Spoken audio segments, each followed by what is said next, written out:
So this is F-iT. You weren't even on the team yet. This is around 2001. Fit had just started, and we threw this together quick because it was a new company and we didn't have anything.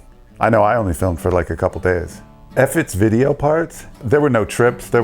This is just like normal everyday stuff. He was just riding and someone was filming him, and it just kind of got thrown together.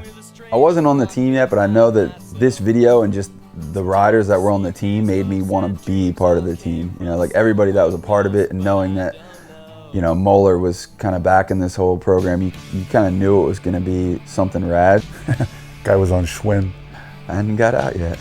I remember this video coming out and it just being the beginning of Fit, and also in a way the beginning of Mike Aitken. He was just kind of, I mean, he was definitely established at the time, but also when you see where he was then versus where he got to, you could see that his style was just starting to kind of be refined, and he was kind of just starting to come into his own. Like, you know, it's like, it's weird watching this because back then you're like, oh, he's ripping, but then he just took it to a whole nother level as he progressed. It is weird how people progress, their riding just like takes on a whole new life. That's like little kid Mikey. You got baggy pants.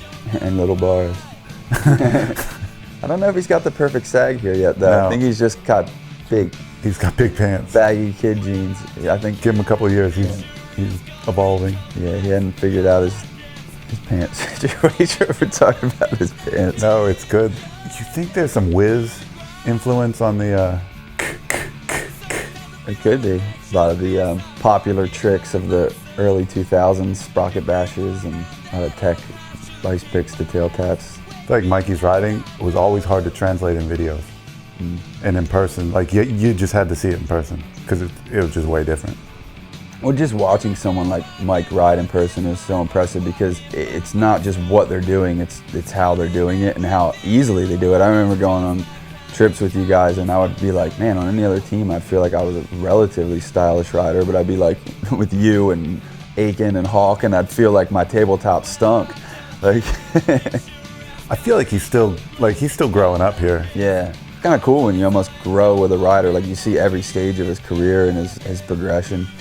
And I think Mike's one of those guys that was always around. So he was at contests when he was 14, you know? So it's like you see every stage of his riding, and this is when he was, like you said, he's kind of still in little kid Mike, but he's growing out of it. He's just starting to like develop his style and cement his influence.